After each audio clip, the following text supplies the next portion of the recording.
విజయనగరం జిల్లా బొబ్బిలి సాఫ్ట్వేర్ ఉద్యోగి murder mystery వేడింది. వివాహితర సంబంధమే హత్యకు కారణమని నిర్ధారించారు పోలీసులు. ప్రసాద్ ఓ మహిళతో వివాహితర సంబంధం పెట్టుకున్నాడు. ఆ మహిళ భర్తకు విషయం తెలియడంతో మాట్లాడుతాం రమ్మంటూ నాగవల్లి కాలువ దగ్గరకు రప్పించి కర్రలతో దాడి చేశారు. మహిళ భర్త మరిది కలిసి అటాక్ చేశారు. వారి నుంచి తప్పించుకునే ప్రయత్నంలో కాలు జారిపడ్డాడు ప్రసాద్. విచక్షణారహితంగా దాడి చేయడంతో అక్కడికక్కడే చనిపోయాడు. అనంతరం మృతదేహాన్ని బావిలో పడేశారు. కాల్ డేటా ఆధారంగా కేసు ఛేదించారు పోలీసులు.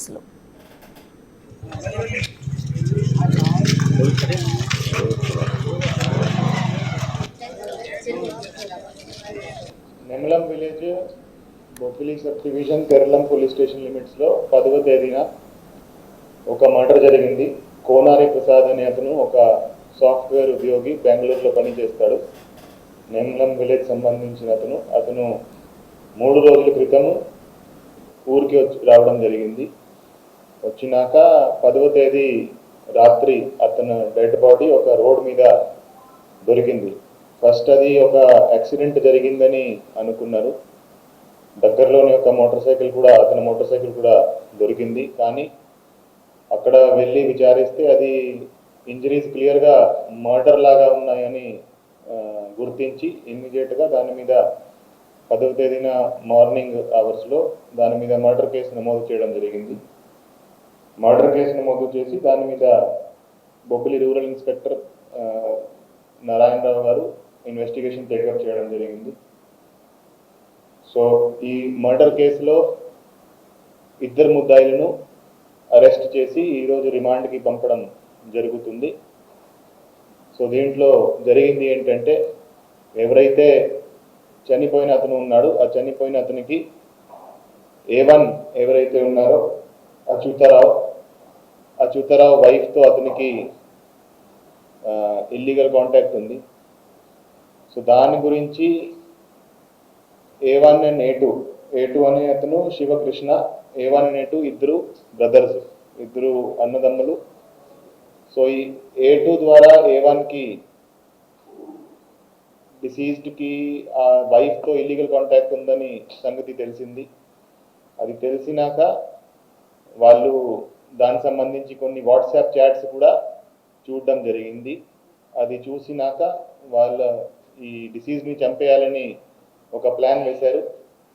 ప్లాన్ వేసినాక ఎప్పుడైతే ఇతను డిసీజ్డ్ ఊరికి వచ్చినాక అతను వాళ్ళతో రెగ్యులర్గా కలుస్తూ ఉంటాడు. వాళ్ళ ఇంటికి వెళ్ళడము, వాళ్ళతో ఫోన్ మీద మాట్లాడడం అట్లాంటివి జరుగుతూ ఉంటాయి. సో ఒకరోజు ముందు, ఏ రోజు ఇన్సిడెంట్ జరిగిందో దానికి ఒకరోజు ముందు కూడా డిసీజ్డ్ వాళ్ళ ఇంటికి వెళ్ళడం జరిగింది.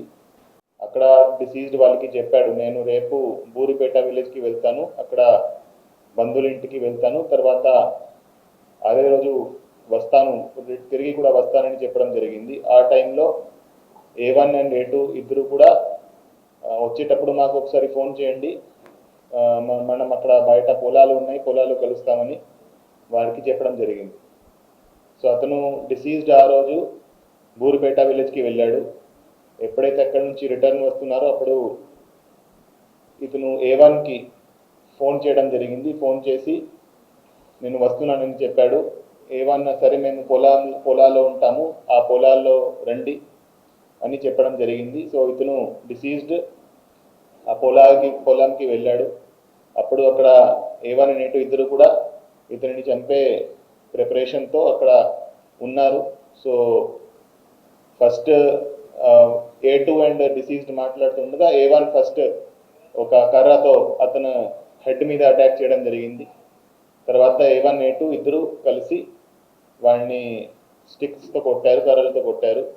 తర్వాత అక్కడి నుంచి డిసీజ్డ్ పారిపోవడానికి ట్రై చేస్తే ఒక కాలువలో స్లిప్ అయి పడిపోయాడు, ఒక స్టోన్ మీద పడిపోయాడు.